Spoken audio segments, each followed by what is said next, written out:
Halo teman-teman, selamat datang kembali di kanal Boruto 2 Blue Vortex Fan Theory. Dalam video ini admin akan membuat sebuah alur cerita dari Boruto yang bersumberkan dari beberapa teori dan spekulasi, kemudian admin rangkum menjadi alur cerita, agar kalian lebih menikmati videonya.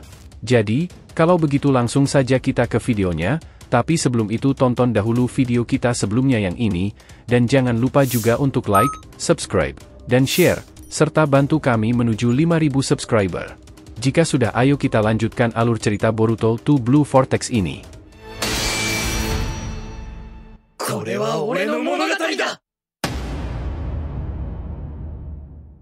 Peringatan, ini adalah hanya fan teori, dan jadikan sebagai video hiburan di waktu senggang. Boruto episode 296 bagian ke-24, Rencana Licik Otsutsuki. Adegan dimulai dengan Koji yang memberikan laporan tentang jejak-jejak yang ditemukannya terkait Code. Koji menggunakan katak pengintai untuk menyampaikan informasi ini. Setelah menyadari bahwa waktu di sekelilingnya telah kembali normal setelah pertemuan di alam bawah sadarnya dengan Momoshiki, Boruto menyadari bahwa Koji telah memberinya pesan penting mengenai jejak-jejak Code. Sebagai tanggapan, Boruto juga memberikan laporan mengenai temuan-temuan yang ditemukannya selama menjalankan misi ini. Pertukaran informasi antara Koji dan Boruto menjadi penting dalam mengungkap misteri yang semakin berkembang seputar Code. Meski dirinya lemah, namun, potensi ancaman yang dihadapi oleh dunia shinobi dari Code mungkin saja bisa terjadi.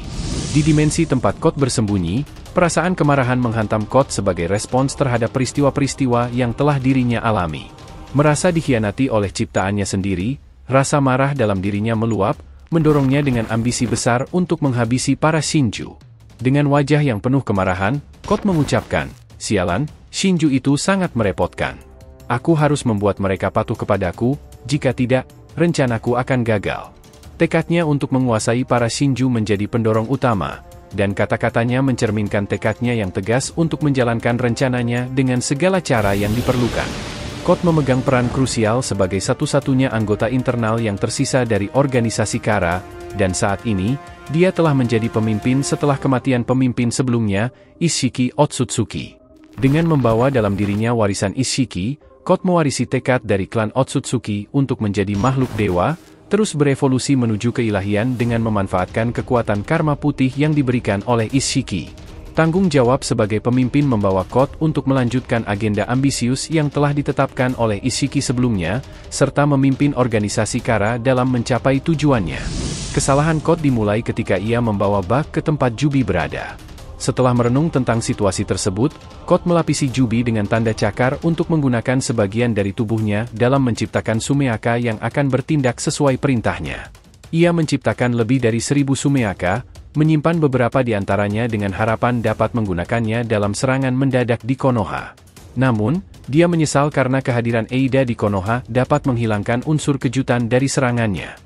Ketika Eida mengembalikan posisi semua orang tentang Boruto dan Kawaki, Shinjutsu tersebut bahkan mencapai dimensi tempat Code berada. Dalam tekadnya, Code bersumpah untuk membunuh Boruto sebagai pembalasan karena merampas segala sesuatu yang berharga baginya. Misi yang diberikan Isshiki kepada Code menimbulkan pertanyaan apakah itu hanya petunjuk untuk menjadikan Code sebagai dewa, atau mungkin merupakan tipu daya yang akhirnya akan menjadi ancaman paling berbahaya bagi dunia shinobi. Kesamaan ini mengingatkan pada pengalaman yang dialami oleh Madara Uchiha. Pada Perang Dunia Shinobi keempat, Madara merayakan kemenangannya, namun tiba-tiba diserang oleh Zetsu Hitam dari belakang. Zetsu Hitam mengungkapkan bahwa tindakan tersebut bukanlah kehendak Madara, melainkan kehendak Kaguya Otsutsuki. Selanjutnya, Zetsu Hitam memanfaatkan Madara untuk membawa kebangkitan Kaguya dengan menyatu dengan tubuh Madara dan memaksa Madara menyerap cakra orang-orang yang terperangkap dalam Infinite Tsukuyomi. Akibatnya, ukuran tubuh Madara menjadi semakin besar hingga akhirnya Kaguya berhasil kembali ke dunia. Ancaman terhadap dunia shinobi telah berkembang, bukan lagi melibatkan pertempuran antara shinobi, melainkan melawan entitas langit yang dikenal sebagai Otsutsuki. Otsutsuki adalah klan kuno yang terdiri dari makhluk humanoid bertanduk yang dianggap sebagai makhluk langit. Mereka juga digambarkan sebagai makhluk asing dan dihormati setara dengan para dewa. Sebagai spesies parasit, Otsutsuki telah menghabiskan ribuan tahun menjelajahi berbagai planet untuk melaksanakan kehendak Otsutsuki, doktrin yang menentukan bahwa anggota klan harus mengkonsumsi energi kehidupan dan materi genetik dari dunia lain untuk terus berkembang, dengan tujuan akhir mencapai keilahian. Kembali ke keberadaan Boruto, Mitsuki, dan Sarada, mereka memutuskan untuk kembali ke lokasi yang pernah mereka kunjungi bersama Konohamaru, yaitu tempat sisa-sisa akar Shinju. Boruto menyampaikan keputusannya, kita akan kembali ke tempat sisa-sisa akar pohon Shinju. Mitsuki, dengan pertimbangan, bertanya, apakah kita masih bisa menemukan petunjuk dari tempat tersebut? Boruto menjawab, dahulu, kita tidak sempat mencari petunjuk karena sisa-sisa Zetsu putih menyerang kita. Mungkin saat ini kita masih bisa menemukan sesuatu dari sana. Sarada ikut angkat bicara, semoga masih ada sisa petunjuk yang belum terbakar oleh api abadi Amaterasu dari Papa. Dengan harapan yang tinggi, mereka bersiap untuk kembali ke tempat tersebut dalam upaya untuk menemukan petunjuk yang diperlukan dalam misi mencari sisa-sisa tubuh Shibai. Boruto langsung membuka portal dimensi dan bersiap menuju ke tempat pohon Shinju tersebut. Di Konoha, Shikamaru merasa adanya ancaman bahwa entitas Shinju akan kembali menyerang desa. Sebagai respons cepat, Shikamaru langsung mengumpulkan Ino dan Sai di kantor Hokage. Shikamaru memberikan perintah kepada Ino untuk memperkuat penjagaan dengan memobilisasi divisi sensor. Ino, perketat pengawas desa dan para divisi sensor, ujar Shikamaru. Dengan tegas, Ino menjawab, baik Shikamaru, akan aku lakukan. Selain itu, Shikamaru juga memberikan instruksi kepada Sai dan divisi Anbu untuk berjaga-jaga di setiap sudut desa. Sai, lakukan penjagaan di setiap sudut desa, laporkan jika ada sesuatu yang mencurigakan, ucap Shikamaru.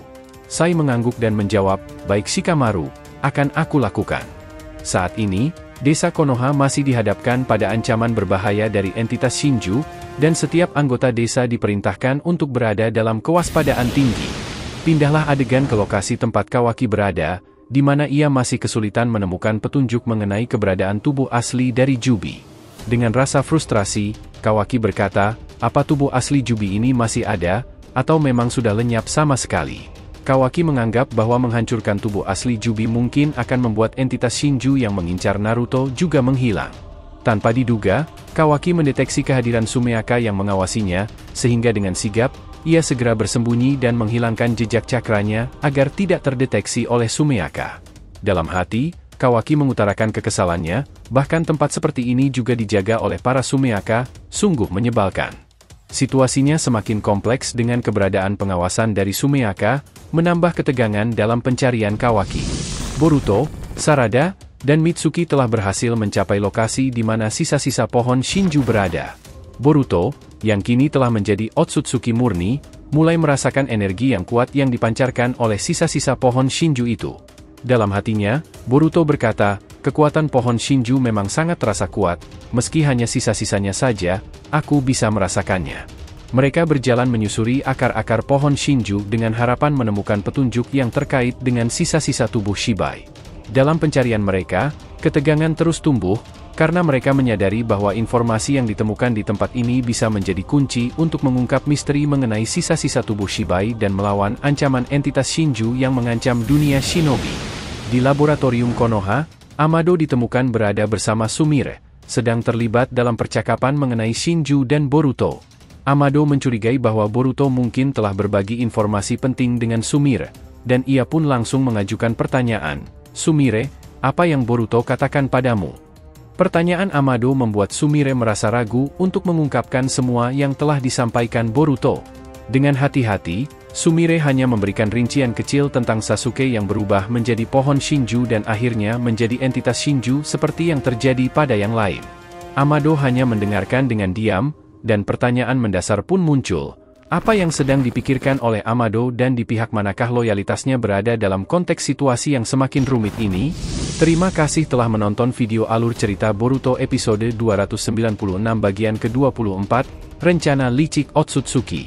Jangan lupa untuk like, subscribe, dan share, semoga membuat kanal YouTube Boruto 2 Blue Vortex Fan Theory semakin berkembang.